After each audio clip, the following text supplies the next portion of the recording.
Assalamualaikum warahmatullahi wabarakatuh. Selamat malam semua. Perkenalkan, saya Saiful Imam, mahasiswa Magister Ilmu Komunikasi Politik di Universitas Paramadina. Izinkan saya menyampaikan tugas UTS dengan mata kuliah Komunikasi Pemerintah dan Masyarakat Sipil dengan topik yang diangkat yaitu respons krisis Dirjen Bea Cukai terhadap tertahannya alat bantu belajar untuk sekolah SLB. Beberapa waktu lalu, Dirjen Bea Cukai mendadak jadi sorotan karena menahan alat pembelajaran untuk murid tunanetra yang merupakan bantuan dari Korea Selatan. Bahkan penahanan ini dilakukan sejak 2022, artinya sudah 2 tahun barang itu tertahan. Dan pelapor bahkan mengeluhkan kewajiban membayar pajak senilai ratusan juta rupiah untuk mendapatkan alat pembelajaran tersebut. Mereka jelas menolak karena menganggap barang itu adalah barang hibah yang harusnya cuma-cuma, tidak kena bea apapun. Kasus ini menjadi viral dan diberitakan di banyak media massa. Nah, postingan ini semakin viral setelah akun bernama Rizal postingnya di akun Twitter atau X miliknya. Memang saat penulis mengerjakan ujian ini, postingan itu telah dihapus. Namun beberapa rekaman screenshot menunjukkan bahwa warganet membanjiri postingan itu dengan komentar yang sangat negatif. Ada banyak sekali umpatan. Mulai dari preman berseragam, pemalak, pemeras, bea cukai sarang mafia, dan lainnya. Artinya bea cukai dirujak netizen gara-gara kasus ini. Dengan banyaknya postingan negatif, ini menandakan komunikasi krisis di Dirjen Bea Cukai menjadi tantangan tersendiri. Di satu sisi, Dirjen Bea Cukai merasa benar karena sudah berada di prosedur yang tepat, juga taat aturan. Tapi di sisi lain, masyarakat merasa Bea Cukai tidak melaksanakan fungsinya dengan baik dan bertindak sewenang-wenang. Jelas kasus ini menjadi viral dan merusak reputasi Dirjen Bea Cukai jika tidak dianggapi bahwa krisis ini bisa berdampak dengan rusaknya reputasi Bea Cukai yang lebih besar. Apalagi beberapa waktu lalu itu Bea Cukai sendiri sedang disorot karena banyaknya kasus yang muncul yang dihadapinya. Misalnya kasus sepatu olahraga yang dikenakan bea masuk 31,8 juta. Padahal harga sepatunya cuma 10,3 juta. Artinya bea masuknya lebih besar 3 kali lipat dibanding harga sepatunya itu sendiri. Kemudian kasus Medi Renaldi yang melakukan mainannya yang juga tertahan di bea cukai dan setelah mainan itu sampai kondisinya rusak. Lalu ada kasus juga pejabat Dirjen Bea Cukai yang korup dan ditangkap KPK. Seperti kasus oknum pejabat di Jogja yang kerap memamerkan hartanya di media sosial. Ternyata setelah diselidiki dia harta-harta itu didapat dari hasil yang tidak sesuai prosedur alias korupsi.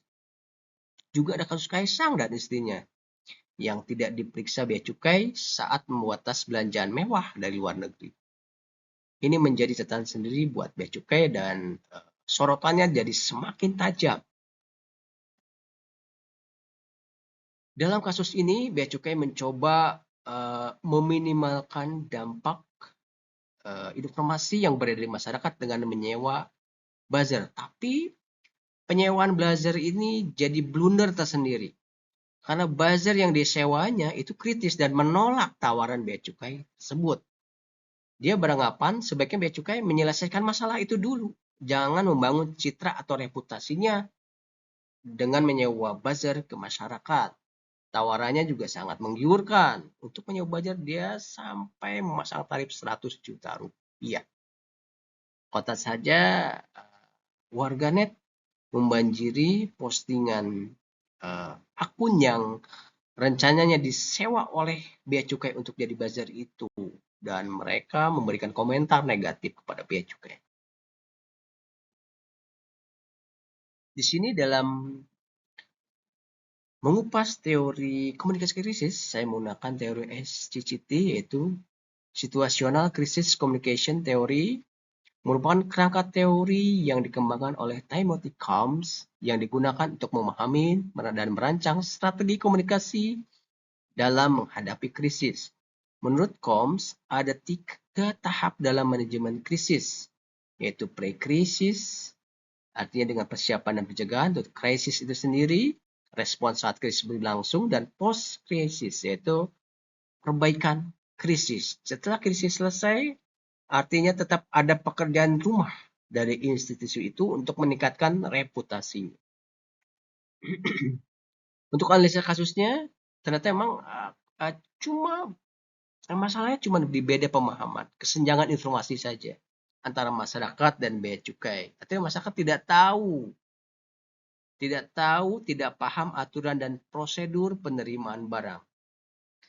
Dan ketika barang itu bermasalah, entah itu tertahan dan lainnya, itu langsung memviralkan di media sosial. Kemudian ditanggapi oleh orang-orang yang awam, yang juga tidak tahu tentang hal tersebut. Akhirnya jadi viral dan merusak reputasi. Sebetulnya langkah-langkah bea cukai itu sudah cukup bagus dalam menangani krisis ini. Meski ada juga sebagian kecil langkah yang jadi blunder, masuk penyewaan basis tadi. Respon krisis tepat oleh Ditjen Bea Cukai apa saja? Kita harus akui Bea Cukai cukup baik menangani krisis ini gitu ya. Pertama itu segera melakukan komunikasi langsung dengan pelapor, yaitu pihak sekolah SLB yang tidak kunjung mendapatkan alat bantu pembelajaran itu. Dia langsung menghubungi, berkomunikasi, dan berupaya menjelaskan kenapa kasus itu terjadi, kenapa alat pembelajaran itu ditahan. Kemudian juga memberikan respon cepat di media sosial terkait kasus ini. Ketika ada pelapor atau misalnya ada akun yang memviralkan kasus ini, dia langsung dijawab di bawahnya dengan akun media sosial Ditjen Bea Cukai yang resmi. Ini langkah yang tepat dan baik untuk meminimalkan dampak krisis. Ternyata memang Ditjen Bea Cukai sangat responsif. Yang ketiga, Ditjen Bea Cukai juga mengundang awak media untuk beraudiensi, mengadakan konferensi pers untuk meluruskan berita yang telanjur beredar di masyarakat. Kemudian memanfaatkan sosok Menteri Keuangan Sri Mulyani dan Justinus Pratowo sebagai pejabat keuangan untuk menangani krisis ini dengan memberikan statement atau berita positif terkait prosedur di bea cukai. Cuma ini ada catatan buat Ditjen Bea Cukai. Di sini karena ada kesenjangan informasi, memang yang harus dibenahi adalah tahap pre-krisisnya, jadi pra-krisisnya, sebelum krisisnya. Artinya memang harus lebih masif lagi menjelaskan kepada masyarakat bagaimana prosedur pengiriman dan penerimaan barang. Tidak hanya pada perusahaan besar, perusahaan logistik, institusi-institusi besar, tapi juga masyarakat penerimanya, sekolah-sekolah, yayasan-yayasan, koperasi, tempat ibadah, dan lainnya. Atau juga ke masyarakat umum, yang mungkin beli barangnya dari luar negeri, dan itu harus melalui prosedur bea cukai. Artinya, di sini komunikasinya harus lebih masif tentang prosedur itu dan aturan yang harus diketahui oleh masyarakat. Kemudian juga membuat prosedur dan strategi agar kasus ini tidak berulang. Ini juga termasuk prakrisisnya. Ini kasus tertahannya barang dan jadi viral itu kan beberapa kali, tidak hanya di kasus ini. Beberapa tahun sebelumnya juga sudah terjadi. Beberapa tahun sebelumnya lagi juga sudah terjadi. Tapi kok berapa terulang, ini harus dibenahi gitu SOP-nya. Juga ada melakukan manajemen data dan isu sehingga krisis bisa dicegah dan lebih cepat. Yang terakhir ada post crisis, yaitu dengan terus membangun reputasi dan pengawasan pada institusi sehingga institusi bea cukai reputasinya tetap terjaga.